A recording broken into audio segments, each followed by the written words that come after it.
Hello दोस्तों, मैं महिपाल कहरा, सहायक प्राध्यापक ज्योति भूषण प्रताप सिंह, विधि महाविद्यालय कोरबा। और आज हम बात करेंगे अंतर्राष्ट्रीय कानून का महत्व तथा आवश्यकता पर। तो अंतर्राष्ट्रीय कानून का महत्व क्या है? अगर हम देखें, जितने भी राष्ट्र हैं उन राष्ट्रों के बीच एक प्रकार का व्यवहार पाया जाता है, एक संबंध पाया जाता है। उन व्यवहार और संबंधों में सामंजस्य स्थापित करने के लिए, उनमें भाईचारा तथा घनिष्ठता का संबंध स्थापित करने के लिए अंतर्राष्ट्रीय कानून महत्वपूर्ण भूमिका निभाती है। अगर कानून नहीं होंगे, नियम नहीं होंगे, तो सभी के जो व्यवहार हैं वो बदलते जाएंगे। हर व्यक्ति चाहता है कि मेरे साथ वो व्यक्ति अच्छा व्यवहार करे।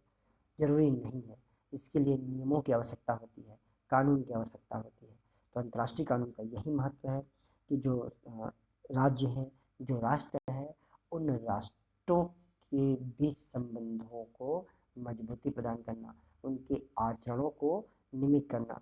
किसी राष्ट्र को यह अधिकार नहीं बनता है कि वह दूसरे राष्ट्र के क्षेत्राधिकार में जा करके प्रवेश करे, उसके अधिकारता का हनन करे।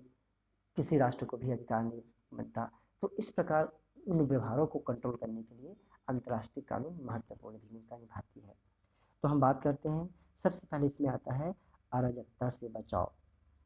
तो मनुस्मृति में कहा गया है कि मानव को पारस्परिक संगठन बनाने के लिए अथवा राष्ट्र के रूप में संगठित होने के लिए, तो एक संगठन, एक यूनिटी बनाने के लिए, तथा एक यूनिफॉर्म में लाने के लिए पारस्परिक व्यवहार के लिए कुछ नियमों का निर्माण करना पड़ता है।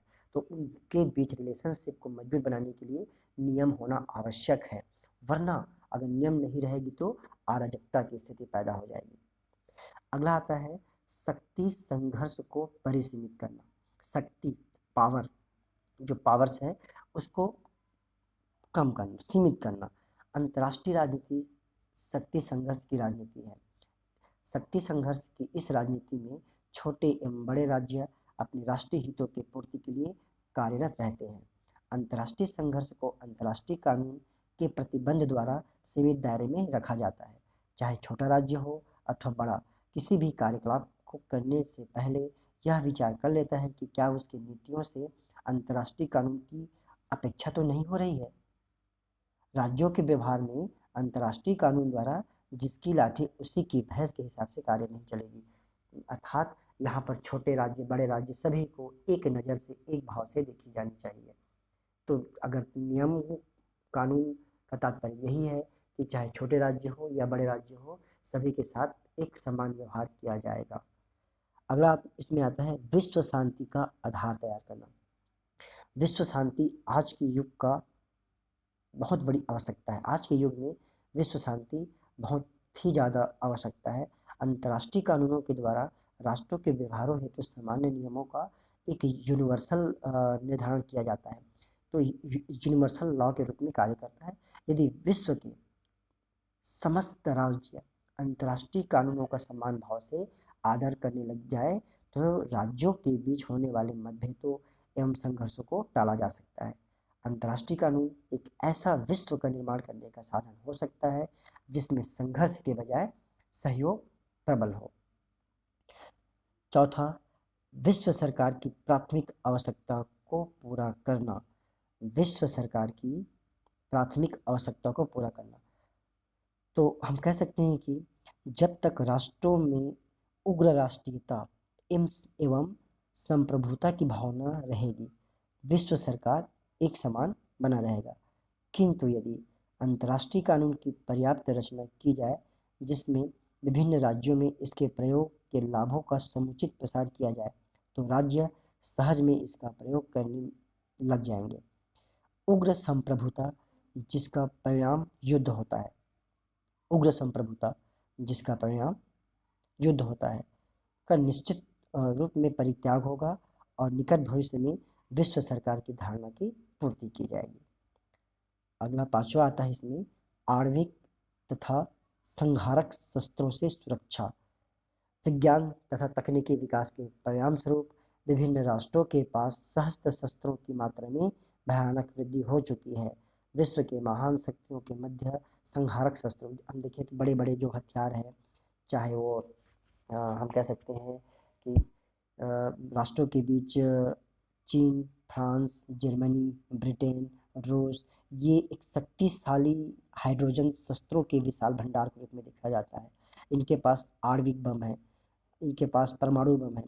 तो विभिन्न राष्ट्रों में आपसी मनमुटाव के कारण सशस्त्रीकरण की प्रतिस्पर्धा को रोका नहीं जा सकता। निशस्त्रीकरण के लिए किए गए विभिन्न प्रयास असफल हुए हैं। ऐसी स्थिति में अंतर्राष्ट्रीय कानून की मानवता को सुरक्षा प्रदान कर सकते हैं। इस समय इन कानूनों के द्वारा ही युद्धों में विषैली एवं भयानक शस्त्रों के प्रयोग पर प्रतिबंध लगाए गए हैं।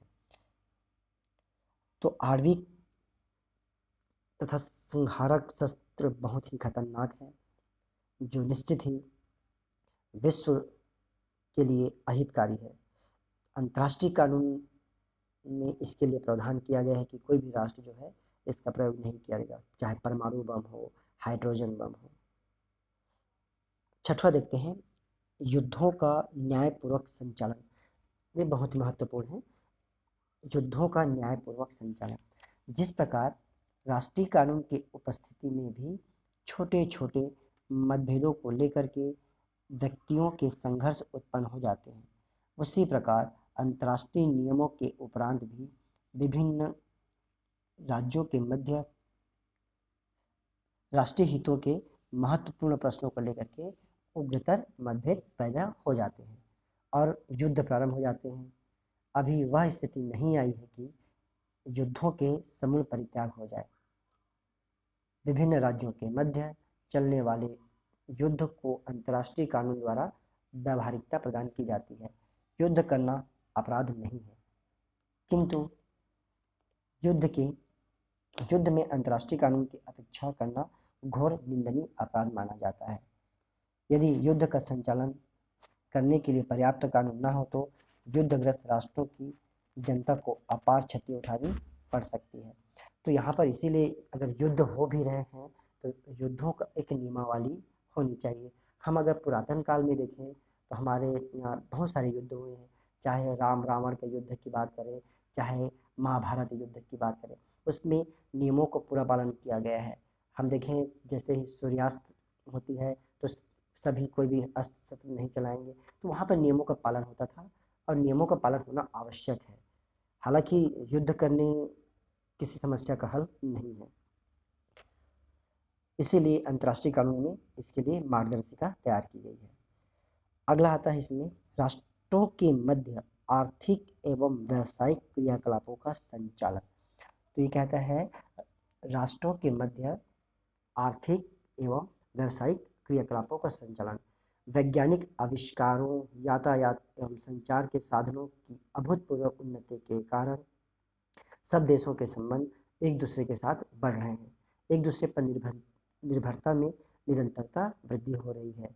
आर्थिक, व्यापारिक, प्राविधिक, शैक्षणिक, राजनीतिक आवश्यकताओं के कारण विभिन्न देशों के पारस्परिक संबंध इतने प्रगाढ़ हो रहे हैं कि इस समय कोई भी सभ्य राष्ट्र दूसरे राष्ट्रों से सर्वथा पृथक रहकर न तो इस प्रकार की उन्नति कर सकता है और न अपना चहुमुखी विकास कर सकता है।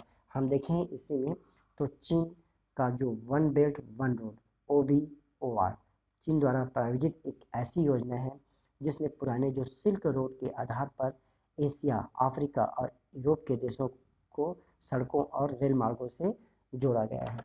तो ये भी कह सकते हैं ये राष्ट्रों के मध्य आर्थिक व्यावसायिक क्रियाकलाप ही है। अगला आता है इसमें आठवां, कूटनीतिक गतिविधियों का संचालन। विभिन्न राज्यों के आपसी संबंधों का संचालन कूटनीतिक प्रतिनिधियों द्वारा किया जाता है। एक राज्य की राजनयिक प्रतिनिधि दूसरे राज्य में निवास करते हैं। अंतर्राष्ट्रीय कानून के अभाव में जो राजनयिक प्रतिनिधियों के कार्य अत्यंत दुष्कार हो जाएगा। इसका समस्त गतिविधियों का निर्धारण वियना सम्मेलन द्वारा किया गया है।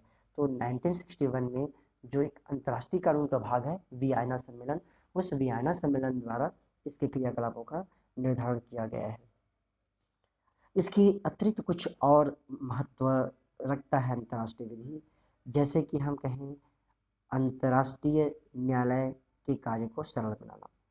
प्रायः राष्ट्रों के मध्य उत्पन्न विवादों का निर्धारण जो अधिग्रहण न्यायालय होते हैं, जो प्रिज कोर्ट्स होते हैं, अंतर्राष्ट्रीय न्यायालय तथा पंच निर्णय आर्बिट्रेशन द्वारा किया जाता है।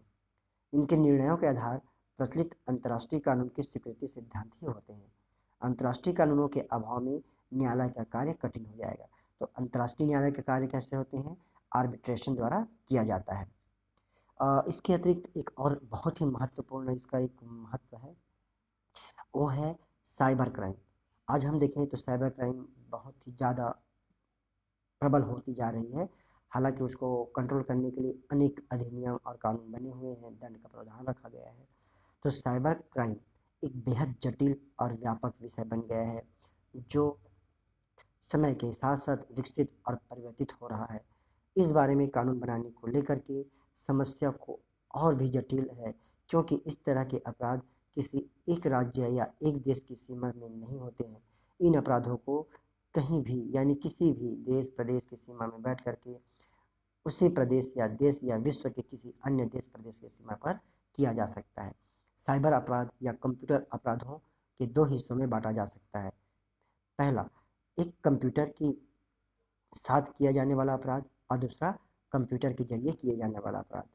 व्यापार के लिए उपलब्ध जानकारी जैसे कि चोरी, क्रेडिट कार्ड आदि के उपयोग के समय उपलब्ध जानकारी के आधार पर जालसाजी और हेराफेरी आदि साइबर या कंप्यूटर अपराध के दायरे में आते हैं।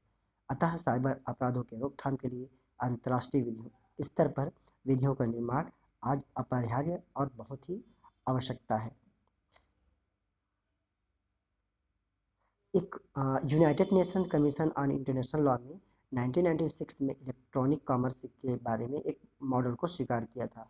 संयुक्त राष्ट्र महासभा ने 1997 में एक प्रस्ताव पारित करके भी सदस्यों के राष्ट्रों को आग्रह किया था कि इस तरह का कानून बनाएं, जिससे कानून बनना चाहिए जिससे अपराधों को रोका जा सके। तो इस प्रकार से हम देखें अंतर्राष्ट्रीय कानून का महत्व। अगर हम बात करें अंतर्राष्ट्रीय कानून का महत्व, तो द्वितीय विश्व युद्ध के बाद लगातार बढ़ता जा रहा युद्ध की संभावनाएं, तो अंतर्राष्ट्रीय कानून की आवश्यकता बहुत ही महत्वपूर्ण है। किसी भी समाज में उसके सदस्यों के जो पारस्परिक जो संबंध होते हैं, उस संबंधों को नियमित करने के लिए एक विधि की आवश्यकता होती है। बिना विधि के कोई भी सोसाइटी या कोई भी राष्ट्र जो है वो संगठित नहीं हो सकता। अंतर्राष्ट्रीय समाज में राज्यों के जो संबंध होते हैं उसको नियमित करना आवश्यक होता है, और उसके लिए होती है कानून की आवश्यकता। धन्यवाद।